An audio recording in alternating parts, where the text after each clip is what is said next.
I've been enjoying the Mother's Day series. Part 1, we touched a little bit on conscious parenting, and part 2 was a special dedication to all the yet-to-be moms and moms all over the world. If you missed any of the videos, both videos are linked in the description box. So yeah, just go ahead there and get caught up. But in today's video, allow me to refer back to one of the biggest, most public lawsuits that went down last year. Case in point, Johnny Depp and Amber. I know that on this channel we are discerning enough for you guys to know what I'm talking about. But just for those who don't know, Johnny Depp, the Pirates of Caribbean star, filed a lawsuit against his ex-wife Amber for defamation. A case that would become the libel trial of a century, in which the Virginia jury ruled in favor of Johnny Depp. But the court hearings unfolded right in front of our eyes, and man, was there so much information to sift through. So for this video, I'm only going to keep it to what's relevant to what I want to talk about, or the conversation that I want to have, which is motherhood.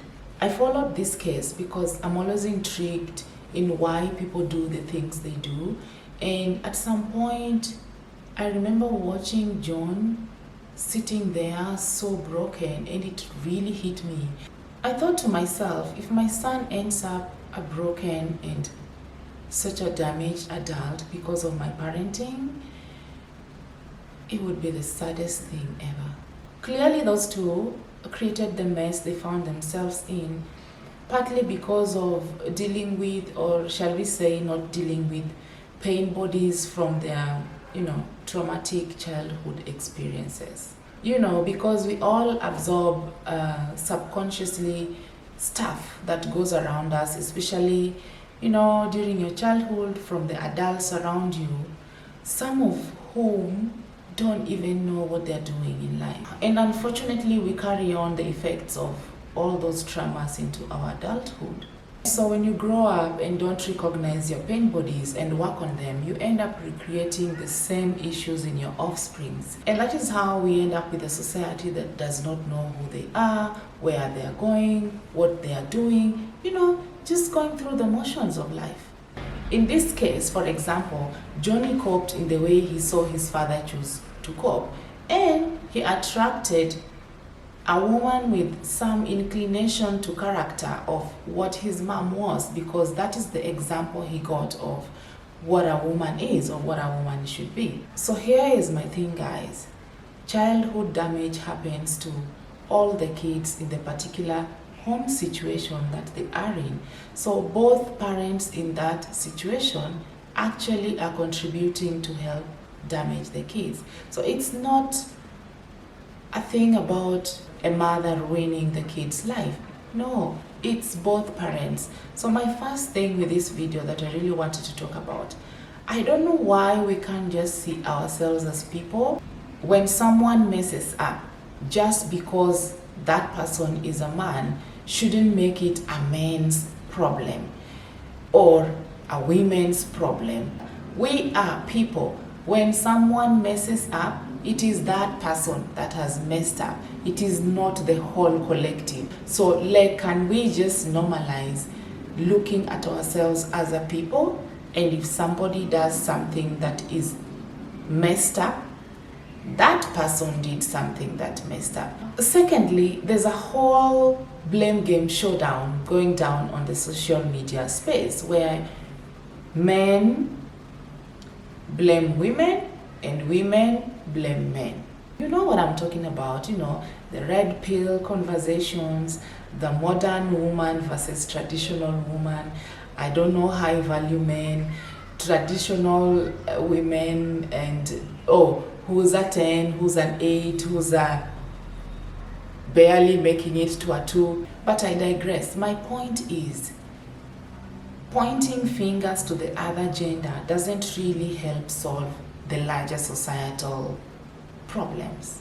If we can all agree that we all suffer some kind of damage growing up during our childhood, then I think we can also agree that it is of utmost importance that as we grow up, you learn to understand yourself and work on yourself so that you can be a better human being who can then be in turn a better spouse and a better parent. But then society puts so much pressure on women to get married on their 20s, and yet fighting through these childhood traumatic issues, it takes time. First of all, you even have to realize that you have them and what are them that you have for you to fight them. So it takes you some part of your adult life to work through those things. And in your early 20s, you literally don't even know who you are. You haven't even begun to really understand yourself, at least not in the way that it should take for you to be able to intertwine your life with another person in such a permanent way like marriage, let alone be bringing forth another life into the world. But no, you should get married by 20. Immediately you get married like this, first thing on the agenda is to start churning out kids, because apparently we are a womb. That is all we are, which is okay. It's part of our role in society. As women, we are the ones that nature has charged with the role of carrying babies to terms and nurturing them so that we can continue, we further the human race and prevent it from going to extinction. It is a noble cause. Which is why, by the way, as a side note, you should be very discerning about who you get pregnant with. It's not just about you giving birth, it's about maintaining and furthering humankind. You should pick the seed very carefully, at least bare minimum. Be proud of the guy you want to carry his child. If not, just don't get pregnant. Listen, if you are in your 20s or approaching your early 20s, don't be bamboozled into getting married if you're not ready. Really think about it. How is it that on top of navigating the male energy that you have now intertwined yourself with, remember you have been operating all along in your feminine energy. Now you have to navigate how to deal with the constant male energy in your presence. On top of that, you're trying to nurture kids, which, by the way, you're winging it, because let's face it, nobody really has a manual of how to parent, especially if you are a first-time mom. And if you're speaking truthfully at this age, in your 20s, not most women have come to the realization that you don't even know that there's such a thing as conscious parenting. You have no fucking clue what you're doing. But now your plate is so full that you barely have the brain space to even try to do the inner work on yourself. That one which you were supposed to have done before intertwining yourself with this male energy and bringing offsprings into the world. You see how it doesn't really, it's not logical to be getting married and churning babies in your 20s. As a result, you reproduce the mess you have collected during your childhood into this offspring that you have now brought into the world, and the vicious cycle continues. Think about it, guys. What is really more important?